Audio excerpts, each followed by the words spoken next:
Yes बेटे, कल आप करतार सिंह सराभा की जीवनी स्टार्ट की सी। करतार सिंह सराभा जो कि एक सच्चा सुच्चा देश भगत होया, कल वाला एक बार रिव्यू कर लीए। जिसका जन्म लुधियाना रायकोट सड़क ते स्थित पिंड सराभा विच होया। कदों होया? 1896 ईस्वी विच। इहदे अकॉर्डिंग 1 मार्क क्वेश्चन ने जिहड़ी मैं तुहानूं असाइनमेंट भेजांगी बेटे, ਉਹਦੇ 1 मार्क क्वेश्चंस कर लेना। जिवें फॉर एग्जाम्पल करतार सिंह सराभा का जन्म कदों होया, कित्थे होया, पालन पोषण किसने किया। ठीक है, जो तुसी लैसन थोरली रीड किया होया तो तुहानूं 1 मार्क क्वेश्चन भेजे जाएंगे, उन्होंने आंसर तुसी अपने आप लिखने आ। और मोर ओवर जीवनी के क्वेश्चन आंसर करने सब तो ईजी होंगे। वो क्यों, कोई दस सकता? क्योंकि जीवनी दे विच सैल्फ फ्रेमिंग नहीं होंदी। किसी के जीवन का बचपन तो लैके आखिरी पड़ाव तक के जेड़े जेड़े उनके पक्ष आते हैं कि पहला बचपन आया, फिर मुढ़ली पढ़ाई आई, विद्या प्राप्ति आई, फिर वो अचीवमेंट से कॉन्ट्रीब्यूशन, ਉਹਦੇ अकॉर्डिंग ही क्वेश्चन बने होंगे। ਇਹਦੇ ਚ ਅਸੀਂ अपने वालों कोई लाइन नहीं ना लिख सकते। जीवनी च अपना जीवन थोड़ी बयान करांगे बेटे। Follow my point. इस करके जीवनी के क्वेश्चन आंसर लैसन नू फोकस करके लिखने। ठीक है, हाँ जनरल क्वेश्चन हो सकता कि जीवनी सानू की प्रेरित करती है, साडे अंदर केड़ी भावना पैदा करती, देश भक्ति की भावना पैदा करती कि जदों भी कदे देश ते मुसीबत आए सानू भी अपनी जान की सुखां की परवाह किते बिना देश से काम आना चाहिए। ठीक है ना, ये जीवनी सानू यही प्रेरित करती है ना, देश भक्ति की भावना। चलो स्टार्ट करिए बेटे। पहले पैरे विच जन्म ते पालन पोषण किसने किया? दादा बदन सिंह ने। मुढ़ली पढ़ाई करतार सिंह सराभा ने अपने पिंड सराभा तो प्राप्त की। यह भी 1 मार्क क्वेश्चन हो गया। ते माता जी का नाम इत्थे मेंशन नहीं है। ठीक है, now listen. Malwa Khalsa high school तो 8वीं 1910 विच, मिशन हाई स्कूल तो 10वीं की जमात पास की है। फिर अपने चाचा जी कोल कित्थे गए है करतार सिंह सराभा? उड़ीसा। 10वीं की पढ़ाई पूरी करके कित्थे गए बेटे? चाचा जी का नाम की सी? वीर सिंह। उत्थे थोड़ा समा रहे, फिर वो उचेरी पढ़ाई लई अपने दादा जी के कहे अनुसार उन्होंने दस के कित्थे चले गए? अमरीका विच जाके उन्होंने की महसूस होया कि अमरीका विच रहिंदे वसदे भारतीयां नूं, हिंदुस्तानियां नूं दो वड्डियां मुश्किलों का सामना करना पै रहा है। पहली मुश्किल पहली औकड़ केड़ी सी बेटे? उत्थों दीयां सरकारां इन्हां नूं अपने नागरिक नहीं सन बनाना चाहदियां। दूजी वड्डी मुश्किल ये आई कि ये उन्हां दीयां मजदूर जथेबंदियां विच ना होण करके इन्हां नूं तां इक तां नफरत नाल देखदे सन, दूजा इन्हां नूं इन्हां दे अनुसार काम नहीं सी मिलदा। फिर काम कदों करदे सन? अपनी गरीबी करके। जदों हड़तालां ते आंदे सन, ये घट मजदूरी लैके काम करते सन। ये सब कुछ किन्ने देखा? करतार सिंह सराभा ने। और महसूस किया कि जड़ी अंग्रेजों की गुलामी तो जहालत है। फिर हिंदुस्तान अमरीका विच रहिंदे केड़ी पार्टी बनाई? गदर पार्टी कदों बनी? 1912-13 विच, जिससे प्रधान कौन सन? सोहन सिंह भकना केड़ी पार्टी के प्रधान सन?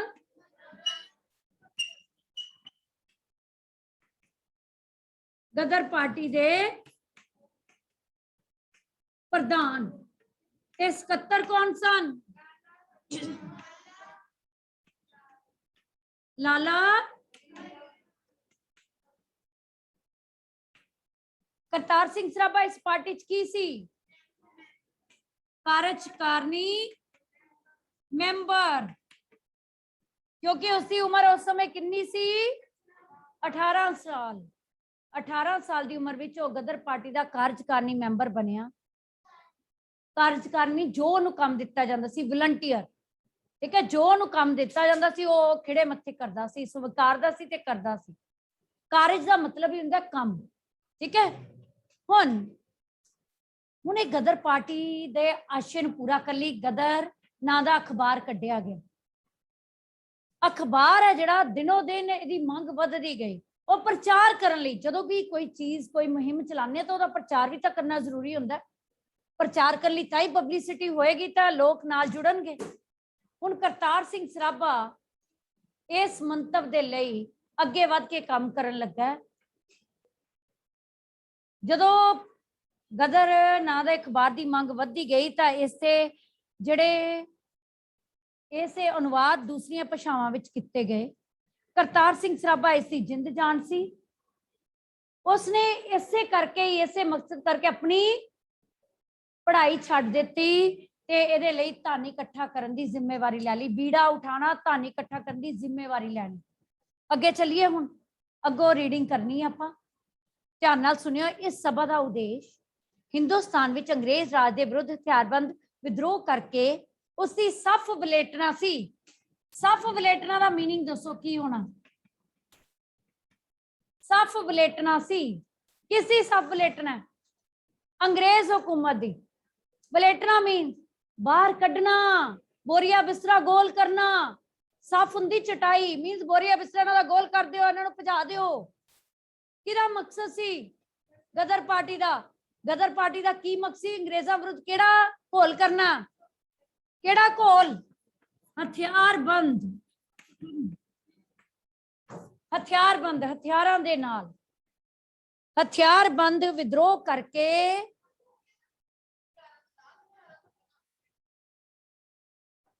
हथियारबंद विद्रोह करके अंग्रेजां दी सफ वलेटना सी। अंग्रेजां नूं देश तो बाहर कढ़ना सी। नैक्सट, उस समय अंग्रेजां ते जर्मनां विचकार वैर विरोध बहुत वध गया सी। उस समय की वध गया सी? अंग्रेजां ते जर्मनां विरुद्ध वैर विरोध वध गया सी। किसी भी वक्त युद्ध छड़न दी आस सी। गदर लहर दे आगुआं ने वैरी दा वैरी मित्र दे नियम अनुसार अमरीका विच जर्मन राजदूत तक पहुंच की। राजदूत कौन हुंदे हन? कोई दस सकदा? जिहड़े एक सुनेहा देण वाले, एक देश का सुनेहा दूजे तक पहुंचाने वाले, एक राज का सुनेहा दूजे राज तक पहुंचाने वाले, वो राजदूत हुंदे ने जिहड़े सुनेहा लैके जांदे ने। ठीक है, राजदूत तक पहुंच की जिथों उन्होंने अपने बंदे हिंदुस्तान भेज के अंग्रेजी राज विरुद्ध विद्रोह करने की मुहिम, मुहिम का मतलब लहर, मूवमेंट। ठीक है, मूवमेंट कहंदे इहनूं। मुहिम विच हथियारां ते धन की सहायता का भरोसा दिता गया। किन्ने भरोसा दिता? किन्ने भरोसा दिता? बोलो बच्चे। जदों हिंदुस्तान विच इन्हां ने बंदे भेजे तो हिंदुस्तान विच जिहड़े देश नाल प्यार करदे सन, सच्चे सुच्चे देश भगत सन, जिहड़े इस मुहिम नाल जुड़ना चाहुंदे सन, उन्होंने भरोसा दे दिता कि असीं पूरी मदद करांगे, धन दी भी ते हथियारां दी भी।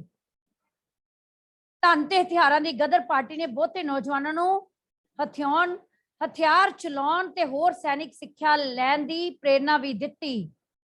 नोट करो, हथियार नहीं है, हथियार चलाउण। गदर पार्टी ने इस काम लई कादी सिक्ख्या दित्ती? 1वां क्वेश्चन, हथियार चलाउण ते होर सैनिक सिक्ख्या। नैक्सट, करतार सिंह सराभा ने इस प्रेरणा दे नाल, प्रेरणा हुंदा मोटिवेशन, न्यूयॉर्क दी एक हवाई जहाज़ां दी कंपनी विच दाखला लैके जहाज उड़ाउण ते मुरम्मत दा काम सीख लिया। करतार सिंह सराभा ने केड़ा काम सीखिया? जहाज उड़ाउण। कि किसी भी वेले मौका मिल सकता ना कि अपने साथियों को बचाना है कि जहाज उड़ा के ही लै जाओ, फिर जहाज नूं मुरम्मत किवें करना है, कोई खराबी पै जाए, यदि भी सिक्ख्या लै ली। देखो नाल नाल मुहिम भी चल रही है, गदर पार्टी की नाल नाल एक काम भी चल रही है, सैनिक सिक्ख्या भी ली जा रही है, हथियार चलाउण दी सिक्ख्या भी ली जा रही है, अंदर अंदरी गुप्त, पता ही नहीं चले किसी नूं। क्योंकि अंग्रेजां विरुद्ध हथियारबंद विद्रोह करना एक ठान लई है, क्योंकि हथियारबंद विद्रोह किते बिना अंग्रेज देश तो बाहर नहीं कड्ढे जा सकते। ते हुण ओहदा टीचा, जिंदगी का मकसद इक्को ही रह गया करतार सिंह सराभा का। की मकसद? अंग्रेजां नूं देश तो बाहर कढ़ना, क्योंकि अंग्रेजां दी गुलामी सहारी नहीं जाती। उन्हें इस मकसद लई पढ़ाई भी छड्डी, उचेरी पढ़ाई लई गया सी। कित्थे गया सी? केड़ी university? Berkeley university, San Francisco.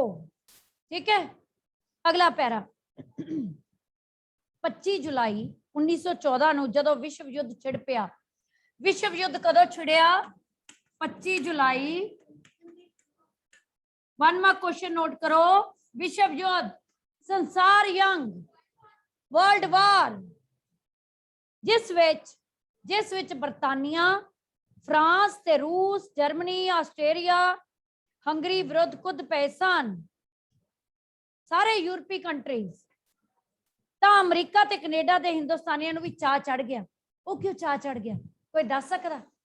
कहंदा अमरीका विच वसदे हिंदुस्तानियों नूं, कनेडा विच वसदे हिंदुस्तान चाह चढ़ गया कि हुण मौका है, जंग छिड़ी हुई है, संसार जंग छिड़ी हुई है, इहदे विच ही असीं भी अपना फायदा उठा लईए। इस करके चाह चढ़ गया। मौका उठाया जा सकदा ना, पता ही ना चलेगा, क्योंकि संसार जंग तो ऑलरेडी छिड़ी हुई है। ਇਹਦਾ मौका की है, उठाया जा सकता गदर पार्टी वालों। इस करके उन्होंने खुशी की लहर दौड़ गई ਇਹਦੇ अंदर कि सानू भी एक मौका मिल गया, सुनहरी मौका अंग्रेज़ां नू देश विचों बाहर कड्ढण दा। भावें ये युद्ध उन्हां दे अनुमानित समय तो पहला छिड़ गया सी, कहंदा जो उन्होंने समा मिथ्या सी उस तो पहला छिड़ गया सी युद्ध। अनुमानित हुंदा जिहड़ा उन्होंने निश्चित किया होया सी। पर 26 जुलाई 1914 नू अमरीका दे ऑक्सफोर्ड नगर विच गदर पार्टी दे प्रचारकों ने आम ऐलान कर दिता कि यूरोप में जंग छिड़ गई है। की ऐलान कर दिता गदर पार्टी के मैंबरों ने? साडे लई देश परत के फौजां नूं विगाड़ के ना लैन ते बगावत करन दा सुनहरी मौका है।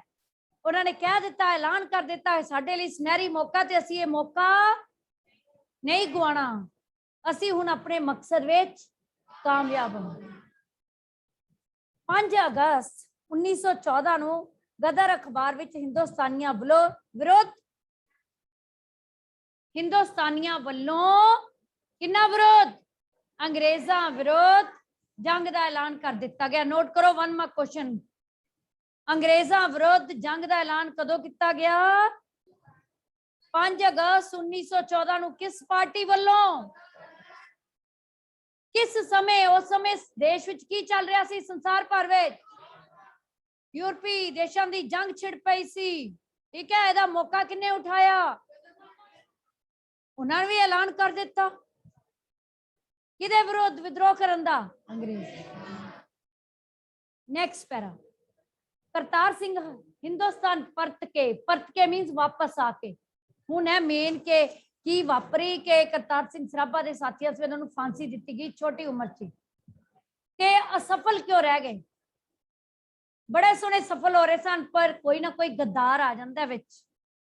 गद्दार भी जिहड़ा वफादार ना होए, जिवें आपां मूवीज देखते हैं ना कि बड़ा सोहना काम चल रहा सी, कोई गद्दार आ गया, उन्हें सारी सूह विरोधी पार्टी नूं देती, सारियां योजनावां जिहड़ियां सफल होईयां सी नाकामयाब हो गई।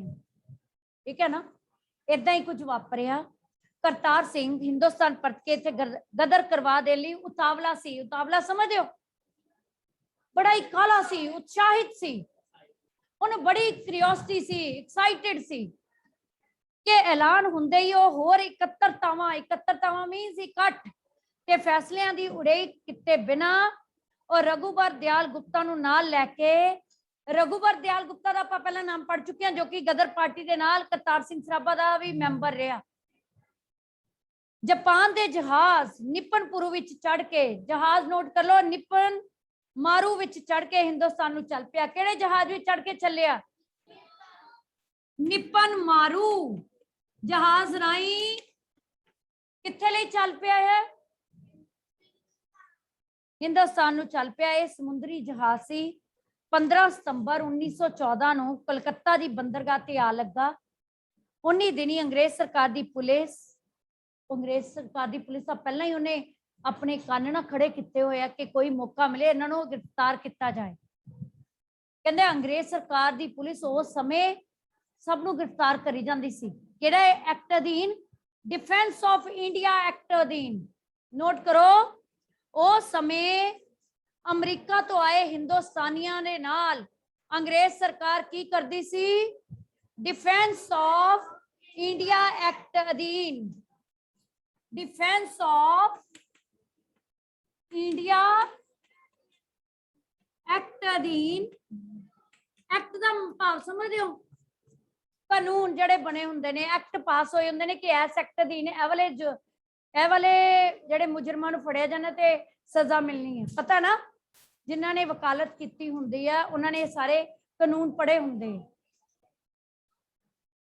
ਕਹਿੰਦੇ ਉਸ ਸਮੇਂ, ਕਿਸ ਸਮੇਂ, ਜਦੋਂ ਯੂਰਪੀ ਜੰਗ ਛਿੜ ਗਈ ਯੂਰਪੀ ਦੇਸ਼ਾਂ ਦੀ, ਠੀਕ ਹੈ, ਕਰਤਾਰ ਸਿੰਘ ਸਰਾਭਾ ਤੇ ਉਸਦੇ ਸਾਥੀਆਂ ਨੂੰ ਵੀ ਚਾਹ ਚੜ ਗਿਆ ਕਿ ਹੁਣ ਹਿੰਦੁਸਤਾਨ ਵਾਪਸ ਜਾ ਕੇ ਵਿਦਰੋਹ ਕਰ ਸਕਦੇ ਹਾਂ, ਅੰਗਰੇਜ਼ਾਂ ਤੇ ਜਿੱਤ ਹਾਸਲ ਕਰ ਸਕਦੇ ਹਾਂ, ਅੰਗਰੇਜ਼ਾਂ ਦਾ ਸਫਾਇਆ ਕਰ ਸਕਦੇ ਹਾਂ।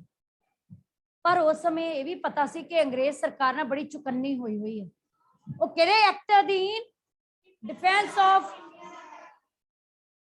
ਫੜ ਲੈਂਦੀ ਹੈ ਹਿੰਦੁਸਤਾਨੀਆਂ ਨੂੰ ਜਿਹੜੇ ਅਮਰੀਕਾ ਤੋਂ ਆਏ ਨੇ। ਉਹਨਾਂ ਤੇ ਕੋਈ ਨਾ ਕੋਈ ਜੁਰਮ ਥੋਪ ਕੇ, ਦੋਸ਼ ਥੋਪ ਕੇ ਉਹਨਾਂ ਨੂੰ ਗ੍ਰਿਫਤਾਰ ਕਰ ਲੈਂਦੀ। ਇਹ ਵੀ ਸਾਰੇ ਪਾਸੇ ਗੱਲ ਫੈਲੀ ਹੋਈ ਸੀ। ਧਿਆਨ ਨਾਲ ਸੁਣੋ। ਪਰ ਕਰਤਾਰ ਸਿੰਘ ਸਰਾਭਾ ਕਿਸੇ ਤਰ੍ਹਾਂ ਪੁਲਿਸ ਤੋਂ ਬਚ ਕੇ ਪੰਜਾਬ ਪਹੁੰਚ ਗਿਆ। ਸਭ ਨੂੰ ਫੜ ਲੈਂਦੀ ਆ, ਪਰ ਕਰਤਾਰ ਸਿੰਘ ਸਰਾਭੇ ਨੇ ਕੋਈ ਨਾ ਕੋਈ ਆਪਣੀ ਸਮਾਰਟਨੈਸ ਤੋਂ ਕੰਮ ਲਿਆ ਤੇ ਬਚ ਕੇ ਪੰਜਾਬ ਪਹੁੰਚ ਗਿਆ। ਹੁਣ ਅਗਲਾ ਸਟੈਪ ਹੈ ਕਿ ਗਦਰ ਪਾਰਟੀ ਦੀਆਂ ਯੋਜਨਾਵਾਂ ਕੀ ਸਨ, ਫੇਲ ਕਿਵੇਂ ਹੋਈਆਂ। ਇਸ ਜਹਾਜ਼ ਵਿੱਚ ਆਉਣ ਵਾਲੇ ਬਹੁਤ ਸਾਰੇ ਭਾਰਤੀ ਪੰਜਾਬ ਆ ਕੇ ਗਦਰ ਨਾਲ ਜੁੜ ਗਏ। ਸਾਰੇ ਹੀ ਗਦਰ ਪਾਰਟੀ ਨਾਲ ਜੁੜ ਗਏ ਗਦਰ ਕਰਨ ਦੇ ਲਈ। ਜਿੰਨੇ ਵੀ ਵਾਪਸ ਆਏ ਸਨ ਇੱਕ ਦੂਜੇ ਦੇ ਨਾਲ ਇਕੱਠੇ ਹੋ ਗਏ, ਇਕੱਤਰਤਾਵਾਂ ਹੋਣ ਲੱਗ ਗਈਆਂ, ਸਭ ਪਾਸੇ ਐਲਾਨ ਕਰ ਦਿੱਤੇ ਗਏ, ਪ੍ਰਚਾਰ ਕਰ ਦਿੱਤਾ ਗਿਆ ਗਦਰ ਪਾਰਟੀ ਦਾ। ਜਿਸ ਦੀ ਅਗਵਾਈ ਕੌਣ ਕਰ ਰਿਹਾ ਸੀ? ਕਰਤਾਰ ਸਿੰਘ। ਅਗਵਾਈ ਸਮਝਦੇ ਹੋ? ਲੀਡ ਕਰਨ ਵਾਲਾ, ਅੱਗੇ ਵੱਧ ਕੇ ਕੰਮ ਕਰਨ ਵਾਲਾ ਤੇ ਪਿੱਛੇ ਉਹਦੇ ਨਾਲ ਜੁੜੇ ਹੋਏ ਲੀਡਰ। ਅਗਵਾਈ ਕਰਨ ਵਾਲਾ ਮੀਨਸ ਲੀਡਰ, ਜਿਵੇਂ ਆਰਮੀ ਵਿੱਚ ਇੱਕ ਲੀਡ ਕਰਨ ਵਾਲਾ ਹੁੰਦਾ, ਠੀਕ ਹੈ ਨਾ। ਕਰਤਾਰ ਸਿੰਘ ਸਰਾਭਾ, ਭਾਈ ਰਣਧੀਰ ਸਿੰਘ ਨਾਰੰਗਵਾਲ, ਭਾਈ ਹਰਨਾਮ ਸਿੰਘ ਟੁੰਡੀਲਾਟ, ਬੀਬੀ ਗੁਲਾਬ ਕੌਰ, ਭਾਈ ਪਿਆਰਾ ਸਿੰਘ ਲੰਗੇਰੀ ਤੇ ਨਿਧਾਨ ਸਿੰਘ ਚੁੱਗਾ ਨੇ ਕੀਤੀ। ਇਹ ਸਾਰੇ ਅਗਵਾਈ ਕਰ ਰਹੇ ਸਨ, ਅੱਗੇ ਵੱਧ ਕੇ ਕੰਮ ਕਰ ਰਹੇ ਸਨ, ਠੀਕ ਹੈ। ਪਰ ਮੇਨ ਕੌਣ ਹੈ ਇਹਨਾਂ ਵਿੱਚ? ਜਿਹਦੀ ਆਪਾਂ ਜੀਵਨੀ ਪੜ ਰਹੇ ਹਾਂ। ਅਗਲਾ ਪੈਰਾ, ਪੰਜਾਬ ਵਿੱਚ ਗਦਰ ਕਰਨ ਦਾ ਪ੍ਰੋਗਰਾਮ ਬਣਾਇਆ ਗਿਆ। ਹੁਣ ਮੁੱਖ ਭਾਗ ਕੀ ਸੀ? ਪੰਜਾਬ ਤੇ ਨੇੜੇ ਦੇ ਸੂਬਿਆਂ, ਸੂਬੇ ਮੀਨਸ ਰਾਜ, ਛੋਣੀਆਂ। ਛੋਣੀਆਂ ਸਮਝਦੇ ਹੋ? ਕੈਂਟ ਦੇ ਇਲਾਕੇ ਜਿੱਥੇ ਕਿ ਫੌਜੀ ਹੁੰਦੇ ਨੇ, ਤਾਇਨਾਤ ਫੌਜੀ ਇਲਾਕੇ। ਸੂਬਿਆਂ ਦੀਆਂ ਛੋਣੀਆਂ ਵਿੱਚ ਫੌਜੀਆਂ ਨਾਲ ਸੰਪਰਕ ਕੀਤਾ। ਕਿਹਦੇ ਨਾਲ ਸੰਪਰਕ ਕੀਤਾ? 1ਵਾਂ ਕੁਐਸਚਨ ਨੋਟ ਕਰੋ। ਗਦਰ ਪਾਰਟੀ ਦੇ ਪ੍ਰਮੁੱਖ ਭਾਗ ਲਈ ਕਰਤਾਰ ਸਿੰਘ ਸਰਾਭਾ ਤੇ ਉਸਦੇ ਸਾਥੀਆਂ ਨੇ ਕਿਹਦੇ ਨਾਲ ਸੰਪਰਕ ਕੀਤਾ? ਸੂਬਿਆਂ ਦੀਆਂ ਛੋਣੀਆਂ ਦੇ ਫੌਜੀਆਂ ਨਾਲ ਸੰਪਰਕ ਕਰਕੇ ਉਹਨਾਂ ਨੂੰ ਕਿਹਦੇ ਚ ਸ਼ਾਮਲ ਕਰ ਲਿਆ? ਵਿਦਰੋਹ ਕਰਨ ਵਿੱਚ ਸ਼ਾਮਲ ਕਰ ਲਿਆ। ਕਾਰਕੁਨਾਂ ਨੂੰ ਹਦਾਇਤਾਂ ਦਿੱਤੀਆਂ ਗਈਆਂ। ਕਾਰਕੁਨ ਮੀਨਸ ਫੌਜੀ ਹਥਿਆਰਾਂ ਨਾਲ ਲੈਸ ਦਿੱਤੀਆਂ ਗਿਆ ਛੋਣੀਆਂ ਵਿੱਚ ਜਾ ਕੇ ਆਪਣੀ ਜਾਣ ਪਛਾਣ ਦੇ ਸਿਪਾਹੀਆਂ ਨੂੰ ਮਿਲਣ। ਹਦਾਇਤਾਂ ਵੀ ਦਿੱਤੀਆਂ ਗਈਆਂ ਕਿ ਹੋਰ ਸਿਪਾਹੀਆਂ ਨੂੰ ਮਿਲਿਆ ਜਾਵੇ, ਕਿਹੜੇ ਜਿਹੜੇ ਜਾਣ ਪਛਾਣ ਵਾਲੇ ਆ, ਵਾਕਫੀਅਤ ਵਾਲੇ ਆ, ਤਾਂ ਜੋ ਹਥਿਆਰ ਹੋਰ ਇਕੱਠੇ ਕੀਤੇ ਜਾਣ। ਕਿਉਂਕਿ ਵਿਦਰੋਹ ਕਰਨਾ ਤੇ ਵਿਦਰੋਹ ਵੀ ਕਿਹੜਾ ਕਰਨਾ? ਦੱਸ ਸਕਦੇ ਹੋ ਕਿਹੜਾ ਵਿਦਰੋਹ ਕਰਨਾ? ਹਥਿਆਰਬੰਦ। ਉਹਦੇ ਲਈ ਹਥਿਆਰ ਵੀ ਚਾਹੀਦੇ। ਫਿਰ ਕਹਿੰਦੇ ਇਹ ਹਦਾਇਤਾਂ ਦਿੱਤੀਆਂ ਗਈਆਂ ਕਿਹਨਾਂ ਨੂੰ? ਕਾਰਕੁਨਾਂ ਨੂੰ, ਕਿ ਜਾ ਕੇ ਹੋਰ ਸਿਪਾਹੀਆਂ ਨੂੰ ਮਿਲਣ ਤੇ ਹਥਿਆਰ ਇਕੱਠੇ ਕਰਨ। ਹੁਣ ਇਹ ਨਿੱਕੀ ਨਿੱਕੀ ਗੱਲ ਦੀ ਨਾ ਕਿਤੇ ਅੰਗਰੇਜ਼ ਸਰਕਾਰ ਨੂੰ ਵੀ ਸੂਹ ਮਿਲਦੀ ਗਈ। ਸਿਪਾਹੀ ਅੱਗੋਂ ਆਪਣੀਆਂ ਪਲਟਨਾਂ ਨੂੰ ਗਦਰ ਕਰਨ ਲਈ ਤਿਆਰ ਕਰਨ। ਪਲਟਣਾ ਸਮਝਦੇ ਹੋ? ਫੌਜੀ ਜੱਥੇ, ਠੀਕ ਹੈ। ਪਲਟਨ ਹੁੰਦੀਆਂ ਟੁਕੜੀਆਂ, ਫੌਜੀ ਟੁਕੜੀਆਂ ਨੂੰ ਤਿਆਰ ਕਰਨ। ਕੁਝ ਕਾਰਕੁਨ ਤਾਂ ਆਪ ਜਾ ਕੇ ਫੌਜਾਂ ਵਿੱਚ ਭਰਤੀ ਹੋ ਗਏ, ਕੁਝ ਆਪਣੇ ਆਪ ਹੀ ਮਿਲ ਗਏ ਨਾ ਫੌਜਾਂ ਵਿੱਚ ਕਿ ਅਸੀਂ ਅੱਗੇ ਵੱਧ ਕੇ ਇਸ ਮੁਹਿੰਮ ਵਿੱਚ ਹਿੱਸਾ ਲੈਣਾ ਹੈ ਗਦਰ ਪਾਰਟੀ ਦੀ। ਲਾਹੌਰ ਅਤੇ ਫਿਰੋਜ਼ਪੁਰ ਛੋਣੀਆਂ ਦੀਆਂ ਪਲਟਨਾਂ ਗਦਰ ਕਰਨ ਲਈ ਤਿਆਰ ਹੋ ਗਈਆਂ। ਅੰਡਰਲਾਈਨ ਕਰੋ, ਸਭ ਤੋਂ ਪਹਿਲਾਂ ਕਿਹੜੀਆਂ ਛੋਣੀਆਂ ਵਿੱਚ ਕੁਝ ਪਲਟਨਾਂ ਤਿਆਰ ਹੋਈਆਂ? ਲਾਹੌਰ ਅਤੇ ਫਿਰੋਜ਼ਪੁਰ। ਕਰਤਾਰ ਸਿੰਘ ਦੇ ਉਦਮ ਨਾਲ, ਉਦਮ ਮੀਨਸ ਯਤਨ, ਮਿਹਨਤ। ਉਦਮ ਦਾ ਮਤਲਬ ਕੀ ਹੁੰਦਾ ਬੇਟੇ? ਸਮਾਨਾਰਥਕ ਸ਼ਬਦ ਪੜਿਆ ਸੀ। ਯਤਨ, ਮਿਹਨਤ, ਸੰਘਰਸ਼। ਹੁਣੇ ਕਿਤੇ ਨਾ 10 ਸਮਾਨਾਰਥਕ ਸ਼ਬਦ ਚ ਉਦਮ ਸ਼ਬਦ ਵੀ ਆਇਆ ਹੋਣਾ, ਠੀਕ ਹੈ। ਕੋਸ਼ਿਸ਼, ਕੋਸ਼ਿਸ਼ ਵੀ ਹੁੰਦਾ ਨਾ, ਯਤਨ। ਕਰਤਾਰ ਸਿੰਘ ਸਰਾਭਾ ਦੇ ਉਦਮ ਨਾਲ ਗਦਰ ਪਾਰਟੀ ਦਾ ਸੰਬੰਧ ਕਿਹਦੇ ਨਾਲ ਜੋੜਿਆ ਗਿਆ? ਬੰਗਾਲ ਦੇ ਇਨਕਲਾਬੀਆਂ ਨਾਲ। ਅੰਡਰਲਾਈਨ ਕਰੋ 1ਵਾਂ ਕੁਐਸਚਨ। ਬੰਗਾਲ ਦੇ ਇਨਕਲਾਬੀਆਂ ਨਾਲ ਸੰਬੰਧ ਜੋੜਿਆ ਗਿਆ। ਤੇ ਪ੍ਰਸਿੱਧ ਇਨਕਲਾਬੀ ਰਾਸ ਬਿਹਾਰੀ ਬੋਸ, ਜਿਸਨੇ 1911 ਵਿੱਚ ਵਾਇਸਰਾਏ ਲਾਰਡ ਹੰਟਿੰਗ ਤੇ ਵੀ ਬੰਬ ਸੁੱਟਿਆ ਸੀ। ਰਾਸ ਬਿਹਾਰੀ ਬੋਸ ਦਾ ਤੁਸੀਂ ਹਿਸਟਰੀ ਚ ਨਾਮ ਸੁਣਦੇ ਹੋ, ਜਿਸਨੇ ਦੇਸ਼ ਦੀ ਆਜ਼ਾਦੀ ਦੇ ਲਈ ਅੰਗਰੇਜ਼ਾਂ ਦੇ ਕੰਨ ਖੋਲਣ ਲਈ ਲਾਰਡ ਹੰਟਿੰਗ ਸੀ ਜਿਹੜਾ ਅੰਗਰੇਜ਼ਾਂ ਦਾ ਕਪਤਾਨ ਲਾਰਡ, ਉਹਦੇ ਤੇ ਵੀ ਬੰਬ ਸੁੱਟਿਆ ਸੀ ਉਹਨੂੰ ਚਕੰਨੇ ਕਰਨ ਲਈ। ਲਾਹੌਰ ਪਾਰਟੀ ਦੇ ਕੇਂਦਰ ਵਿੱਚ ਆ ਗਿਆ। ਕੌਣ? ਰਾਸ ਬਿਹਾਰੀ ਬੋਸ ਵੀ ਇਹਨਾਂ ਨਾਲ ਮਿਲ ਗਿਆ। ਕਿਹਨਾਂ ਨਾਲ ਮਿਲ ਗਿਆ? ਗਦਰ ਪਾਰਟੀ ਦੇ ਮੈਂਬਰਾਂ ਨਾਲ। ਠੀਕ ਹੈ, ਹੁਣ ਅੱਗੇ ਚਲੋ। ਸਾਰੀਆਂ ਤਿਆਰੀਆਂ ਹੋ ਗਈਆਂ। 21 ਫਰਵਰੀ 1915 ਦਾ ਦਿਨ ਗਦਰ ਕੱਲੀ ਮਿੱਥਿਆ ਗਿਆ। ਅੰਡਰਲਾਈਨ ਕਰ ਲਓ, ਕਿਹੜਾ ਦਿਨ ਮਿੱਥਿਆ ਗਿਆ? 21 ਫਰਵਰੀ। ਕਿੱਥੋਂ ਹਮਲਾ ਕਰਨ ਦਾ? ਮੀਆਂ ਮੀਰ ਤੇ ਫਿਰੋਜ਼ਪੁਰ ਛੋਣੀਆਂ ਦੇ ਮੈਗਜ਼ੀਨਾਂ ਉੱਤੇ ਹਮਲਾ ਕਰਨ ਦਾ। ਮੈਗਜ਼ੀਨਾਂ ਸਮਝਦੇ ਹੋ? ਫੌਜੀ ਟੁਕੜੀਆਂ। ਠੀਕ ਹੈ, ਕਿਹੜੇ? ਮੀਆਂ ਮੀਰ। ਮੀਆਂ ਮੀਰ ਕਿੱਥੇ ਹੈ? ਲਾਹੌਰ, ਕਿਉਂਕਿ ਪੁਰਾਣੇ ਪੰਜਾਬ ਦੀ ਰਾਜਧਾਨੀ ਲਾਹੌਰ ਹੋਇਆ ਕਰਦਾ ਸੀ। ਸਾਰੇ ਜਿੰਨੇ ਸੱਚੇ ਸੁੱਚੇ ਦੇਸ਼ ਭਗਤੋਂ ਨੇ, ਭਗਤ ਸਿੰਘ, ਕਰਤਾਰ ਸਿੰਘ, ਸਭ ਲਾਹੌਰ ਵਿੱਚ ਹੀ ਇਹਨਾਂ ਦਾ ਮੁੱਖ ਕੇਂਦਰ ਸੀ। ਔਰ ਇਹ ਸਭ ਤੋਂ ਜ਼ਿਆਦਾ ਲਾਹੌਰ ਦੀਆਂ ਜੇਲ੍ਹਾਂ ਵਿੱਚ ਹੀ ਜੇਲ੍ਹਾਂ ਇਹਨਾਂ ਨੇ ਕੱਟੀਆਂ ਨੇ। ਠੀਕ ਹੈ, ਗ੍ਰਿਫਤਾਰੀ ਹੋਈ ਇਹਨਾਂ ਦੀ। ਕਿਹੜਾ ਦਿਨ ਮਿੱਥਿਆ ਗਿਆ ਬੇਟੇ? ਕਿਹੜੀ ਤਾਰੀਖ? 21 ਫਰਵਰੀ 1915 ਦਾ ਦਿਨ ਮਿੱਥਿਆ ਗਿਆ। ਕਿੱਥੋਂ? ਮੀਆਂ ਮੀਰ ਤੇ ਫਿਰੋਜ਼ਪੁਰ ਛੋਣੀਆਂ ਦੇ ਮੈਗਜ਼ੀਨਾਂ ਤੇ ਹਮਲਾ ਕਰਨ ਲਈ। ਪਰ ਇਸੇ ਵੇਲੇ ਕੇਂਦਰ ਵਿੱਚ, ਕੇਂਦਰ ਮੀਨਸ ਪਾਰਟੀ ਵਿੱਚ, ਇੱਕ ਮੁਖਬਰ ਮੀਨਸ ਗੱਦਾਰ, ਸੂਹ ਦੇਣ ਵਾਲਾ। ਨੋਟ ਕਰੋ, ਮੁਖਬਰ ਆ ਵੜਿਆ। ਆਇਆ ਕੀ ਸੀ? ਪਾਰਟੀ ਦਾ ਮੈਂਬਰ ਬਣਨ ਲਈ। ਪਰ ਹੈ ਕੀ ਸੀ ਉਹ? ਗੱਦਾਰ, ਜਸੂਸ। ਇੱਕ ਮੁਖਬਰ ਕਿਰਪਾਲ ਸਿੰਘ। ਅੰਡਰਲਾਈਨ ਕਰ ਲਓ, 1 mark question, important question. Party ਵਿੱਚ ਜਦੋਂ ਸਾਰੀਆਂ ਤਿਆਰੀਆਂ ਹੋ ਗਈਆਂ ਹਮਲਾ ਕਰਨ ਦੇ ਲਈ, ਤਾਰੀਖ ਮਿੱਥੀ ਗਈ। ਕਿਹੜੀ ਤਾਰੀਖ ਮਿੱਥੀ ਗਈ? 21 ਫਰਵਰੀ 1915 ਦਾ ਦਿਨ। ਕਿੱਥੋਂ? ਮੀਆਂ ਮੀਰ ਤੇ ਫਿਰੋਜ਼ਪੁਰ ਛੋਣੀਆਂ। ਉਸੇ ਵੇਲੇ ਪਾਰਟੀ ਵਿੱਚ ਕੌਣ ਆ ਗਿਆ? ਕਿਰਪਾਲ ਸਿੰਘ, ਮੁਖਬਰ। ਮੁਖਬਰ ਦਾ ਮਤਲਬ ਹੈ ਜਿਹੜਾ ਖਬਰਾਂ ਦਿੰਦਾ। ਉਹਨੇ ਕੇਂਦਰ ਦੇ ਕੰਮ ਦੀਆਂ, ਕੇਂਦਰ ਮੀਨਸ ਪਾਰਟੀ ਦੇ ਕੰਮ ਤੇ ਸਲਾਹ ਦੀਆਂ ਸਾਰੀਆਂ ਖਬਰਾਂ ਖੁਫੀਆ ਪੁਲਿਸ ਨੂੰ ਦੇ ਦਿੱਤੀਆਂ। ਖੁਫੀਆ ਪੁਲਿਸ ਨੂੰ ਦੇ ਦਿੱਤੀਆਂ, ਖੁਫੀਆ ਪੁਲਿਸ ਨੂੰ ਪਹੁੰਚਾ ਦਿੱਤੀਆਂ।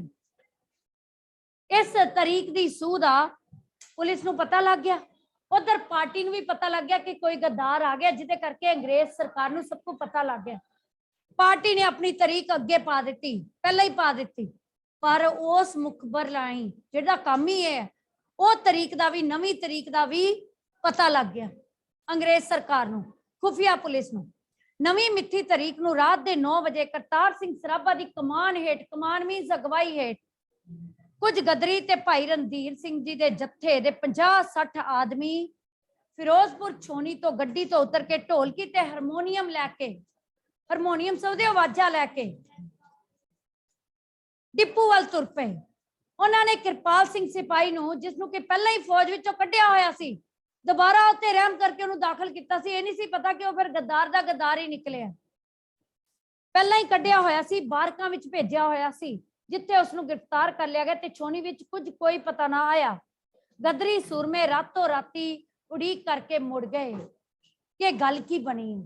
ਸਾਰੀਆਂ ਸਫਲ ਯੋਜਨਾਵਾਂ ਅਸਫਲ ਹੋ ਗਈਆਂ। ਕਰਤਾਰ ਸਿੰਘ ਸਰਾਭਾ, ਹਰਨਾਮ ਸਿੰਘ ਟੁੰਡੀਲਾਟ, ਜਗਤ ਸਿੰਘ ਸੁਰਸਿੰਘਿਆ, 3 ਸਾਥੀ ਰਹਿ ਗਏ। ਕਰਤਾਰ ਸਿੰਘ ਸਰਾਭਾ ਦੇ ਨਾਲ 2 ਸਾਥੀ ਕਿਹੜੇ? ਹਰਨਾਮ ਸਿੰਘ ਟੁੰਡੀਲਾਟ ਤੇ ਜਗਤ ਸਿੰਘ ਸੁਰਸਿੰਘਿਆ। ਅੰਡਰਲਾਈਨ ਕਰੋ ਤਿੰਨਾਂ ਨੂੰ। ਰਾਤ ਨੂੰ ਗੱਡੀ ਚੜ ਕੇ ਲਾਇਲਪੁਰ ਪਹੁੰਚ ਗਏ, ਜੋ ਕਿ ਪਾਕਿਸਤਾਨ ਚ ਅੱਜ ਕੱਲ। ਫਿਰ ਪਿਸ਼ਾਵਰ ਤੋਂ ਹੁੰਦੇ ਹੋਏ ਸਥਾਨ ਮਿਚਨੀ ਪਹੁੰਚ ਗਏ। ਨੈਕਸਟ, ਉਹਨਾਂ ਨੂੰ ਵੀ ਪਤਾ ਲੱਗਾ ਕਿ ਲਾਹੌਰ ਤੋਂ ਨਸੇ ਕੁਝ ਮੁਸਲਮਾਨ ਵਿਦਿਆਰਥੀਆਂ ਨੂੰ ਕਾਬਲ ਦੀ ਹੁਕੂਮਤ ਨੇ ਕੈਦ ਕਰ ਲਿਆ ਹੈ। ਇਸ ਤੋਂ ਉਹਨਾਂ ਨੂੰ ਆਸ ਮੁਤਾਬਕ ਸਰਹੱਦ ਤੋਂ ਹੋਣ ਵਾਲੀ ਸਫਲਤਾ ਦੀ ਕੋਈ ਉਮੀਦ ਨਹੀਂ। ਹੁਣ ਉਹਨਾਂ ਨੂੰ ਪਤਾ ਲੱਗ ਗਿਆ ਉਹਨਾਂ ਦੀਆਂ ਸਾਰੀਆਂ ਸਫਲਤਾਵਾਂ ਤੇ ਆਸਾਂ ਤੇ ਪਾਣੀ ਫਿਰ ਗਿਆ। ਕਈ ਗਦਰੀ ਹੌਸਲਾ ਛੱਡ ਗਏ। ਕੁਝ ਸੁੱਝ ਨਹੀਂ ਸੀ ਰਿਹਾ ਕਿ ਕਿਸ ਪਾਸੇ ਵੱਲ ਮੂੰਹ ਕਰਕੇ ਤੁਰਨ। ਜਦੋਂ ਅਚਾਨਕ ਗਦਰ ਦੀ ਗੂੰਜ ਦੀ ਕਵਿਤਾ ਸੁਣੀ, ਪੜੀ ਬਣੀ ਸਿਰ ਸ਼ੇਰਾਂ ਦੇ, ਕੀ ਜਾਣਾ ਭੱਜ ਕੇ। ਗਦਰ ਦੀ ਗੂੰਜ ਵਾਲੀ ਕਵਿਤਾ ਕਿੰਨੇ ਸੁਣਾਈ? ਕਰਤਾਰ ਸਿੰਘ ਸਰਾਭਾ ਨੇ। ਤਾਂ ਉਹ ਫਿਰ ਪੰਜਾਬ ਨੂੰ ਮੁੜ ਗਏ। 2 ਮਾਰਚ ਸਰਗੋਧੇ ਦੀ ਬਾਰ ਦੇ ਚੱਕ ਨੰਬਰ 5, ਚੱਕ ਦਾ ਮਤਲਬ ਕੀ ਹੁੰਦਾ? ਜਿਵੇਂ ਚੰਡੀਗੜ੍ਹ ਵਿੱਚ ਸੈਕਟਰ ਹੁੰਦੇ ਨੇ, ਉਦੋਂ ਮੁਹੱਲਿਆਂ ਦੇ ਨਾਮ ਚੱਕ ਨੰਬਰ 5 ਸਰਗੋਧੇ ਦੀ ਬਾਹਰ ਦਾ ਇਲਾਕਾ ਜੋ ਕਿ ਲਾਹੌਰ ਪਾਕਿਸਤਾਨ ਵਿੱਚ ਹੈ। ਇੱਕ ਜਾਣ ਪਛਾਣ ਵਾਲੇ, ਕਿਹਦੀ ਜਾਣ ਪਛਾਣ ਵਾਲੇ? ਜਗਤ ਸਿੰਘ ਸੁਰਸਿੰਘਿਆ ਦੇ। ਰਜਿੰਦਰ ਸਿੰਘ ਪੈਂਸ਼ਨੀਏ ਸਿਪਾਹੀ ਦੇ ਘਰ ਪਹੁੰਚ ਗਏ, ਜਿਹਨੇ ਬੰਦੂਕਾਂ ਦੇਣ ਦਾ ਕੀ ਲਾਇਆ ਹੋਇਆ ਸੀ? ਲਾਰਾ ਲਾਇਆ ਹੋਇਆ ਸੀ ਕਿ ਮੈਂ ਤੁਹਾਨੂੰ ਬੰਦੂਕਾਂ ਦਾ ਅਰੇਂਜਮੈਂਟ ਕਰਕੇ ਦਊਂਗਾ। ਕੌਣ ਸੀ ਉਹ? ਰਜਿੰਦਰ ਸਿੰਘ ਪੈਂਸ਼ਨੀਆ। ਪੈਨਸ਼ਨ ਮੀਨ ਜਿਹਦੀ ਰਿਟਾਇਰ ਹੈ, ਫੌਜ ਤੋਂ ਸੇਵਾ ਮੁਕਤ ਹੈ, ਉਹਦੀ ਪੈਨਸ਼ਨ ਲੱਗੀ ਹੋਈ ਹੈ। ਜਿਹੜਾ ਕੋਈ ਸੇਵਾ ਮੁਕਤ ਹੋ ਜਾਂਦਾ ਨਾ ਜੌਬ ਤੋਂ, ਉਹਦੀ ਪੈਨਸ਼ਨ ਲੱਗ ਜਾਂਦੀ ਸਰਕਾਰ ਵੱਲੋਂ। ਉਹਨੇ ਲਾਰਾ ਲਾਇਆ ਸੀ, ਉਹਦੇ ਘਰ ਪਹੁੰਚ ਗਏ। ਮਕਾਨ ਦੇ ਵਿਹੜੇ ਵਿੱਚ ਕਰਤਾਰ ਸਿੰਘ ਬੈਠਾ ਜੁੜੇ ਲੋਕਾਂ ਨੂੰ ਗਦਰ ਦੀ ਗੂੰਜ ਪੜ੍ਹ ਕੇ ਸੁਣਾ ਰਿਹਾ ਸੀ। ਕਿਹੜੀ ਗੂੰਜ? ਕਵਿਤਾ ਪੜ੍ਹ ਕੇ ਸੁਣਾ ਰਿਹਾ ਸੀ। ਬਣੀ ਸ਼ੇਰਾਂ ਦੇ ਸਿਰ ਕੀ ਜਾਣਾ ਭੱਜ ਕੇ, ਕਿ ਪੁਲਿਸ ਨੇ ਆ ਕੇ ਤਿੰਨਾਂ ਨੂੰ ਗ੍ਰਿਫਤਾਰ ਕਰ ਲਿਆ। ਕਿਹੜੇ ਤਿੰਨਾਂ ਨੂੰ? ਹਰਨਾਮ ਸਿੰਘ ਟੁੰਡੀਲਾ, ਜਗਤ ਸਿੰਘ ਸੁਰਸਿੰਘਿਆ ਤੇ ਕਰਤਾਰ ਸਿੰਘ ਸਰਾਭਾ। ਇਹਨਾਂ ਤੇ ਕਿਹੜਾ ਐਕਟ ਚਲਾਇਆ ਗਿਆ? ਡਿਫੈਂਸ ਆਫ ਇੰਡੀਆ ਐਕਟ ਅਧੀਨ ਮੁਕੱਦਮਾ ਚਲਾਇਆ ਗਿਆ। ਇਹਨਾਂ ਦੀ ਸੁਣਵਾਈ ਲਈ ਇਹਨਾਂ ਨੂੰ ਸੈਂਟਰਲ ਜੇਲ੍ਹ ਵਿੱਚ ਹੋਈ। ਮੁਕੱਦਮੇ ਵਿੱਚ ਮੁਲਜ਼ਮਾਂ ਦੀ ਗਿਣਤੀ ਕਰਤਾਰ ਸਿੰਘ ਸਰਾਭਾ ਸਮੇਤ 82 ਸੀ। 17 ਨੂੰ ਭਗੌੜੇ ਕਰਾਰ ਦਿੱਤਾ ਗਿਆ ਕਿ ਭੱਜੇ ਹੋਏ। ਇਹ ਮੁਕੱਦਮਾ 26 ਅਪ੍ਰੈਲ 1915 ਤੋਂ ਸ਼ੁਰੂ ਹੋ ਕੇ 13 ਸਤੰਬਰ 1915 ਨੂੰ ਸਮਾਪਤ ਹੋਇਆ। ਕਰਤਾਰ ਸਿੰਘ ਸਰਾਭਾ, ਜਗਤ ਸਿੰਘ ਸੁਰਸਿੰਘਿਆ ਸਮੇਤ 24 ਦੇਸ਼ ਭਗਤਾਂ ਨੂੰ ਫਾਂਸੀ ਦੀ ਸਜ਼ਾ ਸੁਣਾਈ। ਅੰਡਰਲਾਈਨ ਕਰੋ 24। ਪਰ ਵਾਇਸਰਾਏ ਨੇ ਦੇਸ਼ ਭਗਤ 17 ਦੀ ਸਜ਼ਾ ਘੱਟ ਕਰ ਦਿੱਤੀ, ਉਮਰ ਕੈਦ ਚ ਬਦਲ ਦਿੱਤੀ। ਪਰ ਕਰਤਾਰ ਸਿੰਘ ਸਰਾਭਾ, ਜਗਤ ਸਿੰਘ ਸੁਰਸਿੰਘਿਆ ਸਮੇਤ 5 ਹੋਰਨਾਂ ਨੂੰ 16 ਨਵੰਬਰ 1915 ਦੇ ਦਿਨ ਲਾਹੌਰ ਸੈਂਟਰਲ ਜੇਲ੍ਹ ਵਿੱਚ ਫਾਂਸੀ ਦਿੱਤੀ ਗਈ। ਕਰਤਾਰ ਸਿੰਘ ਸਰਾਭਾ ਨੇ ਫਾਂਸੀ ਦੀ ਸਜ਼ਾ ਸੁਣ ਕੇ ਜੱਜਾਂ ਦਾ ਧੰਨਵਾਦ ਕੀਤਾ ਤੇ ਕਿਹਾ, ਮੈਂ ਫਿਰ ਪੈਦਾ ਹੋ ਕੇ ਹਿੰਦੁਸਤਾਨ ਦੀ ਆਜ਼ਾਦੀ ਦੀ ਲੜਾਈ ਲੜਾਂਗਾ। ਇਹ ਲਾਸਟ ਕੁਐਸਚਨ 1 ਮਾਰਕ ਹੈ ਕਿ ਉਹਨੇ ਕੀ ਜੱਜਾਂ ਦਾ ਧੰਨਵਾਦ ਕਰਦੇ ਕਿਹਾ? ਮੈਂ ਫਿਰ ਪੈਦਾ ਹੋ ਕੇ ਦੇਸ਼ ਦੀ ਆਜ਼ਾਦੀ ਲਈ ਲੜਾਂਗਾ। ਸੋ ਬੇਟੇ ਇੱਕ ਵਾਰੀ ਅੱਜ ਤੁਹਾਡਾ ਹੋਮਵਰਕ ਹੈ, ਅੱਛੀ ਤਰ੍ਹਾਂ ਲੈਸਨ ਨੂੰ ਰੀਡ ਕਰਨਾ ਹੈ। ਮੈਂ 1 ਮਾਰਕ ਕੁਐਸਚਨ ਦੀ ਅਸਾਈਨਮੈਂਟ ਸੈਂਡ ਕਰਾਂਗੀ, ਉਹ ਤੁਸੀਂ ਕਰਨੀ ਹੈ। ਔਖੇ ਸ਼ਬਦ ਲਿਖਣੇ ਹਨ। ਫਿਰ ਆਪਾਂ ਕੱਲ ਦੀ ਕਲਾਸ ਬੈਕ ਐਕਸਰਸਾਈਜ਼ ਕੁਐਸਚਨ ਕਰਾਂਗੇ।